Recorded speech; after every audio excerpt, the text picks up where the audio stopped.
rozmýšľame už dlhšie, že niečo také sem dáme. A keď taká možnosť bola od mesta zadarmo, tak sme využili. To je jasen mešček. To nasadili v roku 2022 na jeseň. A tento vlastne je Magnolia hviezicová. To sadili tak pred 8 mesiacov, 9. Áno, v 2024. A preto prihlásenie vlastne zadávali vlastne, čo by sme chceli, aký strom. Tam bol nejaký výber, tam bol určitý ovocné, stredné, vysoké. Tak, aby na to ladilo nejak aj do toho exteriéru. A podľa to, čo sa nám páčilo. Áno. Ideme vlastne podľa aj odporúčaní, ktoré sme dostali s tým súvisiace.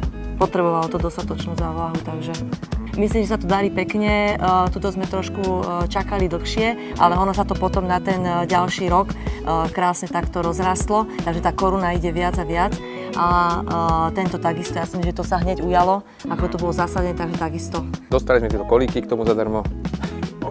Zatlkli, pekne namontovali. A odporúčili by ste to aj iným obyvateľom? Áno. Na 100%. Áno. Nakoľko sme chceli strom, tak bolo to príjemné.